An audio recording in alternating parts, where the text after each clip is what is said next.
গোটা দেশ জুড়ে আলোচিত ও সমালোচিত টিকটকার প্রিন্স মামুন, যার আসল নাম আব্দুল্লাহ আল মামুন, আবারও পুলিশের জালে। রাজধানীর ভাটারা থানা এলাকায় বৃহস্পতিবার 14 আগস্ট তাকে গ্রেফতার করে আইনশৃঙ্খলা রক্ষাকারী বাহিনী। এই তথ্য নিশ্চিত করেছেন ভাটারা থানার অফিসার ইনচার্জ মোহাম্মদ রাকিবুল হাসান। রাকিবুল হাসান বলেন, বিজ্ঞ আদালতের ওয়ারেন্টের ভিত্তিতে আজ ভোরে প্রিন্স মামুন ওরফে আব্দুল্লাহ আল মামুনকে গ্রেফতার করা হয়েছে।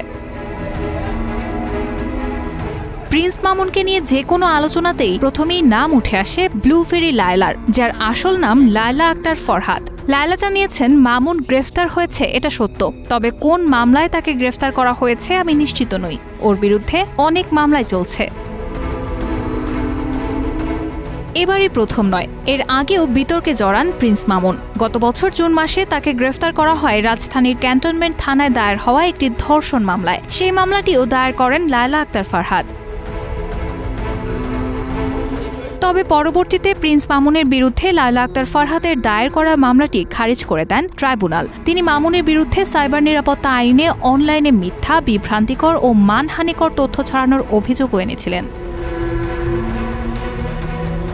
এই মামলায় রায় ঘোষণা করেন ঢাকার সাইবার ট্রাইব্যুনালের বিচারক নূরে আলম। আদেশটি প্রদান করা হয় গত 23 জুলাই। আর এই তথ্য সংবাদ মাধ্যমকে নিশ্চিত করেন ট্রাইব্যুনালের বেঞ্চ সহকারী জুয়েল মিয়া।